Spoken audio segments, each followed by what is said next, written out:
মসজিদের চাবি দিয়ে শুয়ে থাকে রে মুয়াজ্জিন। মসজিদের এই যারা চাবির কোম্পানি, যারা চাবি তালা বানায় না, এই কোম্পানি দেশত চুরি শুরু করছে।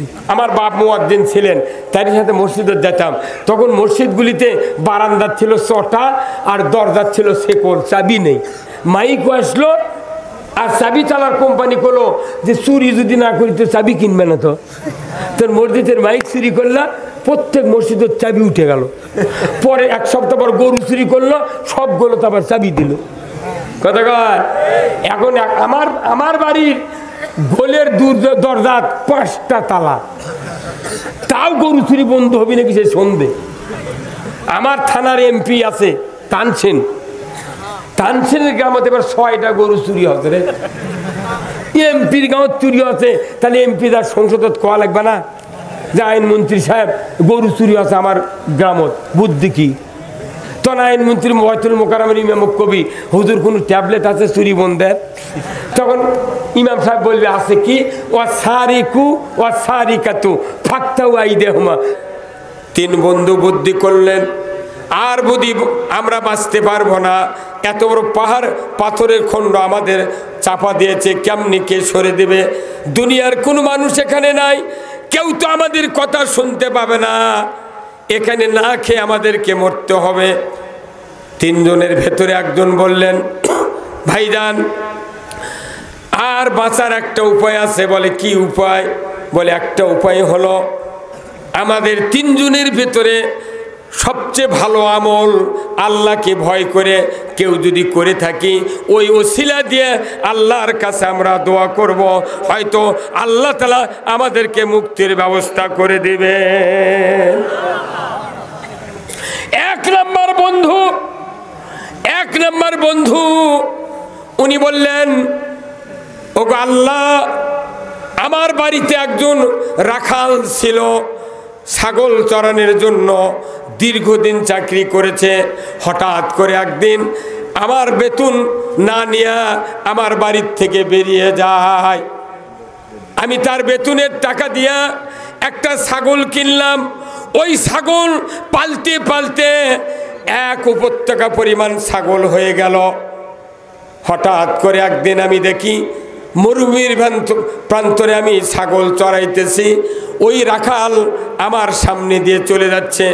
আমি বললাম, আল্লাহ, ও আল্লাহ, আমি ওই দিন রাখালকে বলেছিলাম, রে রাখাল ভাই, তুমি আমার বাড়িতে শ্রম দিলে, কাজ করলে, বেতন তো তুমি নাও নাই, কেন চলে গেলে আমাকে না বলে? তুমি আমার বেতন যে পাবে আমার থেকে, এই বেতনটা তুমি নিয়ে যাও। বলে আমাকে তাহলে বেতন যদি দেন, বেতন এখনই দিয়ে দেন। বলে তোমার বেতন স্বরূপ এই যে আমার সামনে এতগুলি ছাগল দেখতেছ, পুরা ছাগলের পাল তোমার বেতনের জন্য দিয়ে দিলাম।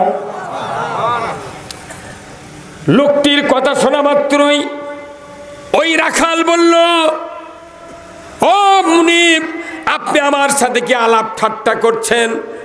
আমি বেতন পাবো সামান্য, আর আপনি এতগুলি ছাগল আমাকে নিয়ে যেতে বলছেন, এটা আপনার কথা আমি বিশ্বাস করি না। মুনিব বলে, রে আমার রাখাল, আমি কোনো আলাপ করছি না, তোমার ওই টাকা দিয়ে আমি ছাগল কিনেছিলাম, পালতে পালতে এতগুলি ছাগল আল্লাহ তাআলা তোমার ওই টাকায় বরকত দিয়েছে। আল্লাহ গো, আমি যদি আপনাকে ভয় করে এই রাখালকে এতগুলি বকরি যদি দিয়ে দিতে পারি, আমি ইচ্ছা করলে ওই টাকা নাও দিতে পারতাম, কিংবা টাকার পরিমাণ ছাগল দিতে পারতাম, কিন্তু আমি দেই নাই। রব্বুল আলামিন, আপনাকে ভয় করে যে ব্যবস্থা আমি করে দিলাম, এই কাজটা যদি আপনার পছন্দ হয়ে থাকে, আল্লাহ গো, এই কাজের ওসিলায় আমাদেরকে আপনি একটু মুক্তি দেয়া দেন। চ্যানেলটি সাবস্ক্রাইব করে আমাদের সঙ্গেই থাকুন। রাখালের টাকা পরিমাণ ছাগল দিয়ে দিচ্ছে, এই ওসিলাদের দোয়া করছে, পাথরের 3 ভাগের 1 ভাগ কান করে সরে গেছে। আল্লাহু আকবার। তাহলে মোত্তাকি হওয়ার কি দাম? কতক্ষণ মোত্তাকি হওয়ার কি দাম? আমার ভাইরা, 2 নম্বর ব্যক্তি বন্ধু বললেন, রব্বুল আলামিন, আমার একজন চাচাতো বোন ছিল, পরমা সুন্দরী ওই বোনকে আমি ভোগ করার জন্য এত চেষ্টা করেছি, কিন্তু তার নাগাল পাই না। বলতে বলতে বলতে একদিন আমাকে ওয়াদা দিয়েছিল, তুমি যদি আমাকে 1000 দিরহাম যদি দিতে পারো আমি তোমার কথায় রাজি হব।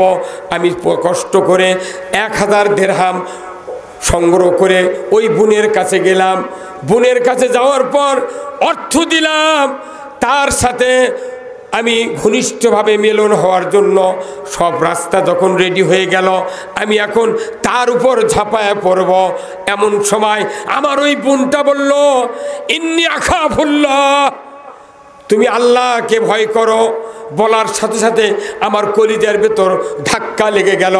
আমি আল্লাহ তোমার ভয়ে, আমি তোমার ভয়ে ওই রুম থেকে বেরিয়ে গেলাম। আর পেছন ফিরে আমার ওই চাচাতো বোনের দিকে নজর করি নাই। আল্লাহ আপনাকে ভয় করে যদি এই পরম এই অপকর্ম থেকে যদি আমি নিজেকে বাঁচাতে পারি, আল্লাহ গো এই কাজে যদি তুমি সন্তুষ্ট হয়ে থাকো, এর বিনিময়ে তুমি আমাদেরকে বিপদ থেকে মুক্তি দিয়ে দাও। আর এক ভাগ সরে গেছে, সুবহানাল্লাহ,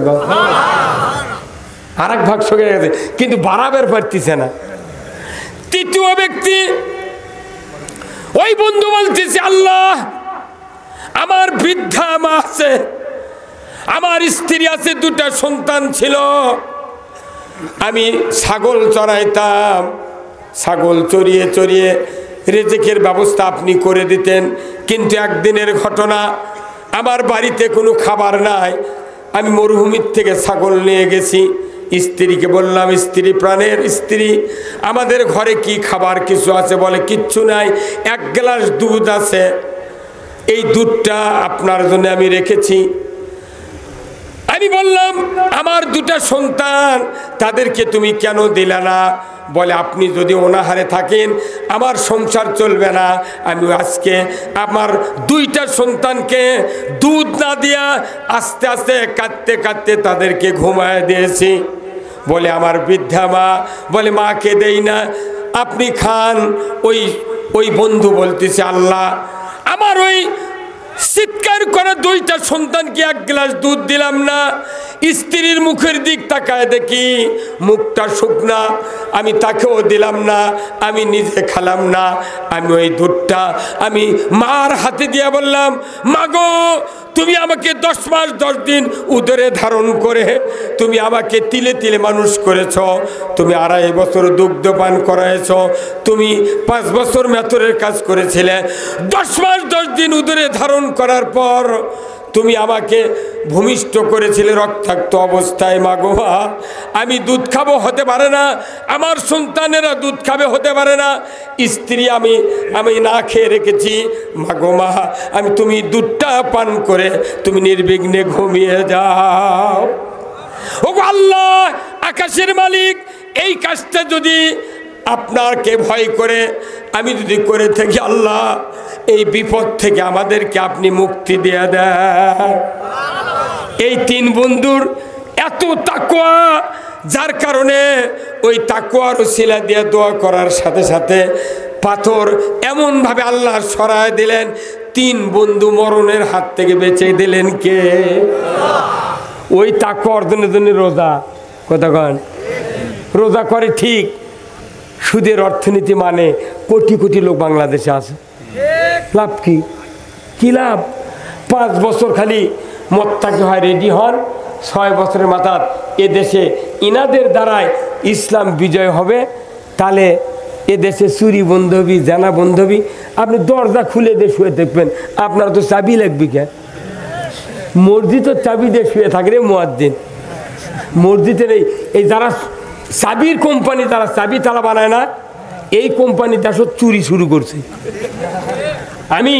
আমি যখন 1968 সনে ক্লাস 3 ছাত্র, আমার বাপ মুয়াজ্জিন ছিলেন, তার সাথে মসজিদে যেতাম, তখন মসজিদগুলিতে বারান্দার ছিল চটা আর দরজার ছিল শেকড়, চাবি নেই। হুট করে সেদিন নেওয়ার পর আসলো মাইকও আসলো, আর চাবি চালার কোম্পানি করলো যে চুরি যদি না করি তো চাবি কিনবে না, তো তোর মসজিদের মাইক চুরি করলা প্রত্যেক মসজিদের চাবি উঠে গেল। পরে এক সপ্তাহ পর গরু চুরি করলো, সবগুলো তো আবার চাবি দিল। কথা কয় এখন আমার বাড়ির গোলের দরজা 5টা তালা, তাও গরু চুরি বন্ধ হবে নাকি সে সন্ধে। আমার থানার এমপি আছে তানসেনের গ্রামে এবার 6টা গরু চুরি হচ্ছে রে।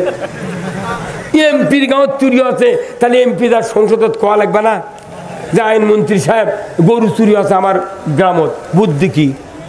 তখন আইনমন্ত্রী ময়তুল মোকাররমের ইমাম কবি, হুজুর কোনো ট্যাবলেট আছে চুরি বন্ধের?